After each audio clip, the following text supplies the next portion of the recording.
Welcome back, everybody. I'm glad that y'all still tapped in, still listening.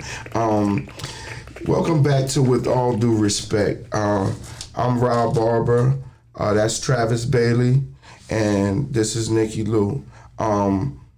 We are all the host here, so it's going to be a smooth transition into us doing this. This is all of our first time actually doing a podcast, but I think that we got information to give, and I think that we are very cohesive together, and I think it's going to work.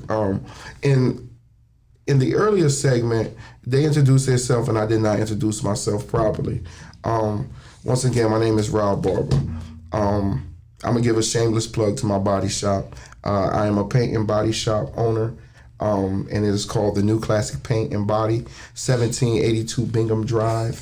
Hey, listen, we got to get these plugs. A 1782 Bingham Drive, that is in Fayetteville, North Carolina. I can fix anything. I can paint anything.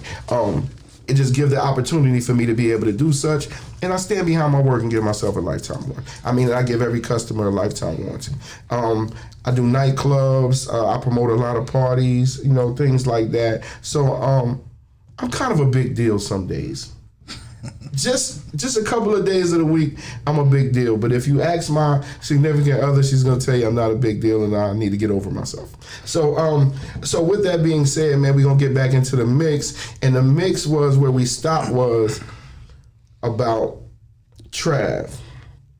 Are there occupations out there that you would not be satisfied if your significant other was doing? Oh, most definitely. No matter how much money it makes. No matter how much money it is. All right, let's get one. Let's get top one. Oh, stripping. Oh, man, you hating, cuz. I just think once you, and with all due respect. To all the strippers. To all the strippers. All right. And anyone would think differently. I think But to all the entertainers. Entertainers. I don't want to be disrespectful, ladies. Because aside from stripping, right. Let's say entertainers. Yeah, definitely. Once you come in to a cohesive group, it's not about you no more. So I love the strippers. So your views or what you represent or what you go do affects everybody. Mm-hmm. You know what I'm saying? And from that perspective, right. That's so we got to be mindful of that. So back to what Nicki was saying, being a waitress, like the bottle girls or something like that. Would that be something that you wouldn't want your significant other doing? Nah, I think it just, you got a whole bunch of weirdos out here. So if you expect me to be a protector, you know what I'm saying? Don't put you in harm's way. You put me in harm's way. You know what I'm saying? Immediately. Every night I got to fight to prove my love. You know what I'm saying? On that type of time. Right. Come on, baby. Honestly, as I think back, in this stage of my life, I'm 40-something years old. What I look like, you know what I'm saying? Having my wife out there, blah, blah, blah. But to everybody, it's different, and their makeup of their relationship is different. And even being a waitress is different. You got your bottle girls that's going to twerk and shake and dance on that line of being a stripper. Yeah. But just with the bottles. Yeah, but then you have the girls who me, when I was waitressing, I never wore fishnets. I feel like those were a little more trashy. I prefer the stockings at the Hooters. Right. I go to Hooters and get my stockings. You know what I'm saying? And I'm not twerking in the sections. And that's the other thing. A person would say they wouldn't want their significant other to do that, but would you mind if she worked at Hooters? No. I can't be mad. And they got tits and ass at Hooters. Right. You really just... What about your daughter? No. Definitely no. What about your sister? Dub. But I can't control my sister though. What if they make good money there? You just nah, Hooters ain't what's up. Listen, for me and what I got going on or what we trying to establish. So what if they? Hold on, let me ask you this. Whoa. Let me ask you this. Do you change the occupation or you change the girl? Or do the girl change the occupation or change the guy? Ooh, that's a good question there. That's what I'm saying. I think it's gonna be depending upon the financial situation. See, people don't like to say that their life depends on finances, but nowadays when I look around, everything they do depends on finances. Definitely. All right, so now, like they can't even make good sound decisions without including finances because they feel like that's not the way to go. That's the way to go, right? But for me, honestly, none of my decisions that pertain to my wife are financial included. Like when I pick, and it's just my personal, like I said, I'm different, right? Every decision that I made pertaining to my wife, I don't care what her credit score is. I don't care how much money she got. I don't care how much money she don't have. For me, I'm going to take care of that. And I agree. So as long as I can teach you or show you, or you can teach me or show me, we good. I don't think that relationships should be based on finances. So now when she come to you and be like, I need you home, go ahead and cut out that classic paint body auto and the club thing, and let's figure it out here. The very first thing is, what's harmful about classic paint and body? But that's not what she's saying. But if she would say, I need you to stop doing those parties, right? Because that's, nobody really, I guess men ask women to quit their occupation all the time. And that's what you're saying, right? So that means that you should be able to have enough money to fund the lifestyle that I'm currently living, right? I don't care who it is, whether it's a male or a female, if they're asking their significant other to stop what they're doing, they need to have enough paper to continue them in that lifestyle. True enough. Or we come together with a plan. Because if I'm asking you... Oh, no, we're not stopping. Damn plan. We got to have financial on True enough. But at what age or at what point is you out? You know what I'm saying? Well, yeah, you gotta have it out. So you're right. I can't have that. I couldn't stop before we have a plan. Absolutely. I agree. I don't want you dancing like I've dated entertainers before. If I was to say, I don't want you dancing. You need to stop that tonight. But I ain't got enough money to give them. To keep. That's absolutely. But dudes do it every day. Yeah, that's what I'm saying. Like dudes who aren't secure enough in themselves do it every day. They'll be stranded, not even have no car because the girl is the one with the car getting the bread. Yeah. So stuff like that is like weirdo type time to me. Absolutely. You meet a girl and she an entertainer, and now you want her to stop being an entertainer. You meet a girl and she's a bottle girl, and now you mad that she's doing bottle. So to me, that type of time is weird. That's not what I'm saying. Right. At all, because I agree. Right. So for me, it would have to be one of those things that we have to be. If a person is requesting for me to stop, they just have to be financially stable enough for me to live how I live. And when I say live how I live, I shouldn't have to cut out nothing. You asking me to stop. True enough. Right?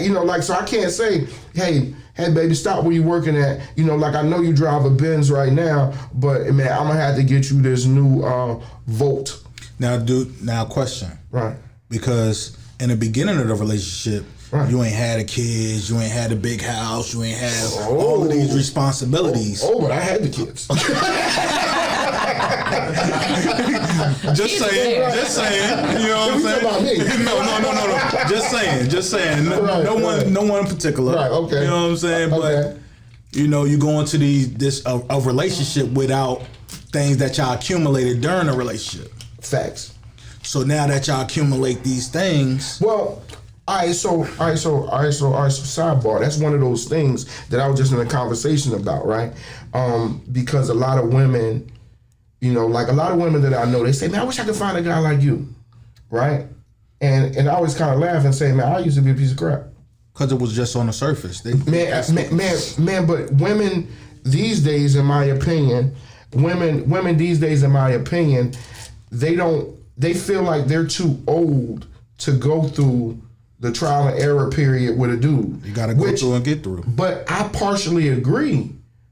like that they are too old to go through that, right? So you might want to find somebody who knows that they want to be a husband, or who knows that they want to support a family. But regardless, they're gonna go through something. Right, but they have to be willing to go through something. Because even if they meet a dude today, yeah, definitely, and he's all the way up, all the way up.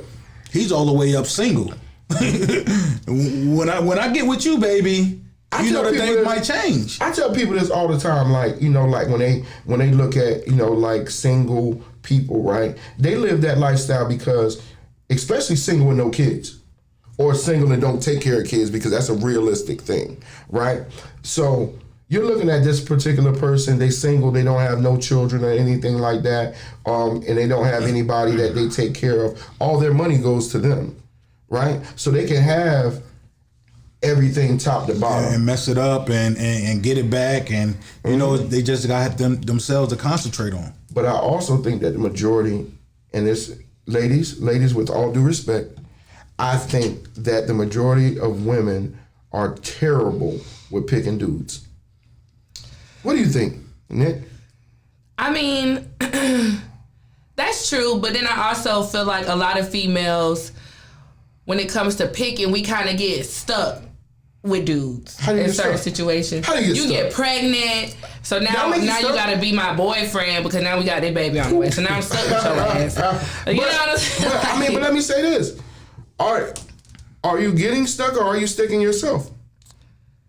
I mean, really a little bit of both. Yeah. Right. I mean, are you gonna settle for this? This guy that really ain't what you want. All right. So then, never been there from the jump. So then, my next question would be, y'all thoughts on having unprotected sex with people who you wouldn't stay in a stable relationship with? We all do it.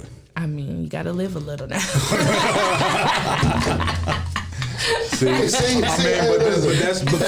for real. Those are just the views. It's the problem. Yeah, let's don't apply those views to me. Please, God, don't apply those views to me. They're gonna be like, yo, I don't know who Rob had up there with her, but she is with it. A wild girl. But yeah, though, that's definitely you see it happen every day. Yeah, but so what do y'all think that could actually fix that? Wait till you get married. I think that's an intricate, a very important part of the process.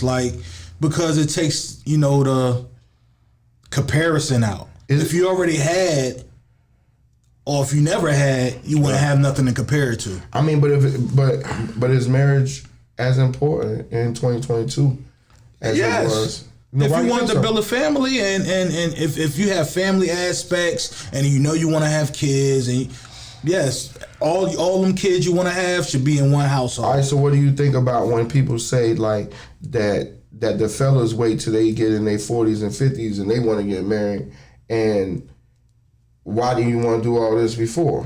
For one, I think. I think the dynamics. Right. Of us growing up and how we was raised. Okay. From then and now was all, discombobulated. Our values, what we supposed to be doing and how we supposed to be doing it.